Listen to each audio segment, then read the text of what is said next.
Hello guys, पहले की video में हमने देखा कि NRLM यानी नेशनल रूरल लिवलीहुड मिशन क्या होता है, इसकी क्रियाविधि क्या होती है, किस प्रकार से संचालित होती है, कैसे इसमें रजिस्ट्रेशन कराया जाता है, कैसे समूह में आप सदस्यता ले सकते हैं, कैसे इसकी क्रियाविधि को संचालित करते हैं, आदि आदि आदि इन सब चीज़ों के बारे में हमने पहले विस्तारपूर्वक चर्चा कर ली है।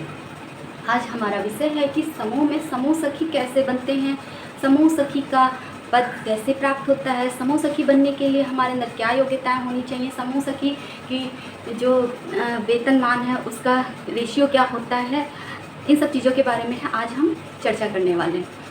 सबसे पहले हम जानते हैं कि स्वयं सहायता समूह यानी कि SHG, जिसमें महिलाएं अक्सर जब महिलाएं इस समूह में आती हैं, अपनी सदस्यता लेती हैं, तो कुछ महिलाओं में ये भ्रम रहता है कि समूह में हम शामिल हुए तो हमें समूह में कभी ना कभी सरकारी नौकरी तो मिलनी ही मिलनी है। किंतु सरकार की ओर से ग्रामीण क्षेत्र में चल रहे स्वयं सहायता समूहों के लिए एक समूह सखी की नियुक्ति का आदेश दिया गया है, जो कि ब्लॉक स्तर पर जाकर वहाँ से समूह के लिए जो योजनाएं आती हैं उन योजनाओं के बारे में, उनके लाभों के बारे में जानकारी एकत्रित करके लाती है और समूह की महिलाओं को बताती है।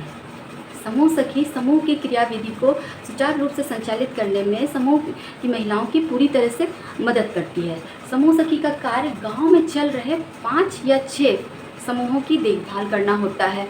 समूह सखी हर एक स्तर पर महिलाओं की मदद करती है, उन्हें किस प्रकार से स्टेप बाय स्टेप किस प्रकार से अपनी कार्य योजना को आगे बढ़ाना है, कैसे उन्हें क्या क्या काम करना है, ये एक एक स्टेप बाय स्टेप समूह सखी उन्हें समझाती है। प्रत्येक ग्राम पंचायत में समूह चल रहे होते हैं। हर एक ग्राम पंचायत में कहीं 10-12 समूह चल रहे होते हैं, कहीं 5-6 समूह चल रहे होते हैं, लेकिन जहाँ पर 10 या 12 समूह कार्य कर रहे होते हैं वहाँ पर 2 समूह सखियों की नियुक्ति की जाती है और वो समूह की सखियाँ आपस में तालमेल बिठा के अपने ग्राम पंचायत में चल रहे समूहों की देखभाल करती हैं, उनकी मीटिंग अरेंज करती हैं, उनकी क्रियाविधि को संचालित करती हैं। समूह सखी का मेन कार्य क्या होता है, आइए जानते हैं। समूह सखी समूह की महिलाओं को समूह के बारे में विस्तृत रूप से जानकारी देती है। किस प्रकार से आप समूह का रजिस्टर मेंटेन करना है, आपको किस प्रकार से आपको कार्यवाही लिखनी है समूह की, किस प्रकार से आपको बचत करनी है, किस प्रकार से बचत पर आपको ब्याज मिलता है। यदि समूह की महिलाएं किसी कुटीर उद्योग या लघु उद्योग को स्थापित करना चाहती हैं तो समूह सखियों ने यह बताती है कि आप किस प्रकार से ऋण को प्राप्त कर सकती हैं और अपने उद्योग को स्थापित कर सकती हैं।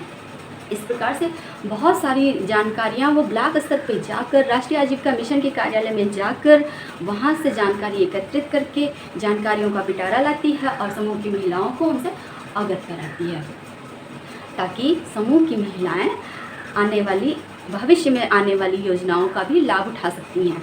आइए जानते हैं समूह सखी का मानदेय कितना होता है। तो समूह सखी को ग्राम पंचायत में जो समूह चल रहे होते हैं उनमें उनके कार्यों के अनुसार समूह सखी का वेतन नियत किया जाता है। हालांकि ये वेतनमान 1500 से 6000 रुपये तक रखा गया है, लेकिन कहीं पर समूह में ज़्यादा काम होता है तो कहीं कहीं कम काम होता है। जिस हिसाब से समूह की देखभाल करनी होती है, जितने ज़्यादा समूह होते हैं या जिस प्रकार से समूह का संचालन करना होता है, जितना बर्डन उस हिसाब से उनका वेतन होता है। तो हालांकि एक भ्रम यहाँ पर और होता है कि समूह जब बनाया जाता है तो उसमें 3 पदाधिकारी, जब एक समूह में 3 पदाधिकारियों की नियुक्ति होती है, अध्यक्ष, कोषाध्यक्ष और सचिव।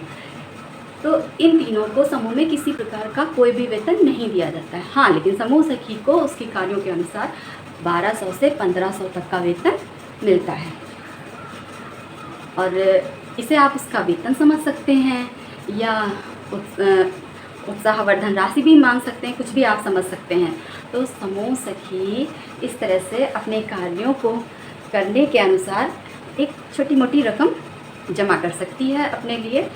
और समूह की जो महिलाएं हैं वो उन्हें अगर जो किसी भी प्रकार की कोई दिक्कत हो रही है, यदि वो मीटिंग को सही रूप से नहीं चला पा रही, या समूह की जो महिलाएं हैं वो सब एकत्रित नहीं हो पा रही हैं, उनमें तालमेल नहीं बिठ पा रहा है, सामंजस्य नहीं हो पा रहा है, समूह की किसी भी कार्यवाही को करने में उन्हें असुविधा हो रही है, तो वहाँ पर वो समूह सखी की मदद ले सकती हैं। समूह सखी जाके सभी सखियों को समझाती है, सभी महिलाओं को समझाती है कि किस प्रकार से आप इसमें रेगुलर अपना सहयोग दे करके एक अपनी इमेज बना सकती हैं, अपनी पहचान बना सकती हैं और अपनी आय में वृद्धि कर सकती हैं। अब जानते हैं कि समूह सखी का जो योग्यता होती है वो क्या होनी चाहिए। तो समूह सखी को समूह में कार्य करने के लिए जो योग्यताएं हैं, कुछ बहुत अधिक रिक्वायरमेंट की ज़रूरत नहीं होती है, लेकिन छोटी मोटी जो रिक्वायरमेंट्स है उन्हें पूरा करना होता है। समूह सखी को कम से कम उसकी शैक्षिक योग्यता 8वीं और अधिकतम 12वीं पास होना चाहिए। उसे अधिक से अधिक 12वीं क्लास और कम से कम 8वीं क्लास तक ज़रूर पढ़ा होना चाहिए। दूसरी बात, उसके पास पैन कार्ड, आधार कार्ड, बैंक पासबुक, ये सभी चीज़ें होनी चाहिए। उसे अपने ग्राम पंचायत में चल रहे समूहों की जानकारी होनी चाहिए। समूहों का कार्य संचालन किस प्रकार से हो रहा है इसकी जानकारी होनी चाहिए। कौन सा समूह चल रहा है, कौन सा समूह बंद पड़ा है, इसकी जानकारी होनी चाहिए। नेक्स्ट, उसकी आयु न्यूनतम 18 वर्ष और अधिकतम 35 वर्ष होनी चाहिए। ये होती हैं समूह सखी बनने के लिए योग्यताएं। आइए जानते हैं समूह सखी किस प्रकार बन सकते हैं। तो समूह सखी बनने के लिए हमें सबसे पहले अपने ब्लॉक स्तर पर जाकर अपनी ग्राम पंचायत में चल रहे समूहों की लिस्ट निकालनी होती है। लिस्ट निकलवाने के बाद वहाँ पर हम अपने गांव में चल रहे जो समूह हैं, फिर उनकी लिस्ट निकलवाने के बाद हमें जाना होता है राष्ट्रीय आजीविका मिशन के कार्यालय में।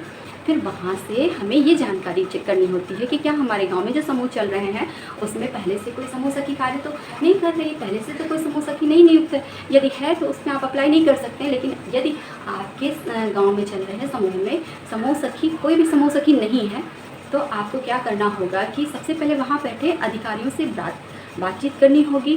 उसके बाद राष्ट्रीय आजीविका मिशन के प्रबंधक से बात करनी होगी, उन्हें कन्वेंस करना होगा। फिर उनसे आवेदन फॉर्म लेके आप उसे भर के जमा कर दीजिए। इस प्रक्रिया को आगे बढ़ने दीजिए और फिर वो अधिकारी लोग आपको समूह सखी के पद पर नियुक्त कर देंगे। तो उम्मीद है आपको ये जानकारी अच्छी लगी होगी। छोटी किंतु बहुत ही काम की ये जानकारी, एक समूह सखी के पद की जानकारी, जो किस तरह से छोटे से पद को लेकर बड़े बड़े कार्यभार संभालती है, जिसका बहुत अहम रोल होता है। हालांकि हम ये नहीं कह सकते कि उसका मानदेय बहुत अधिक है, क्योंकि उसका मानदेय तो हमने जाना कि बहुत अधिक नहीं है, मिनिमम से मिनिमम ही है। लेकिन फिर भी इस मिनिमम से मिनिमम मानदेय में वो मैक्सिमम से मैक्सिमम अपना 100+ देने का प्रयास करती है।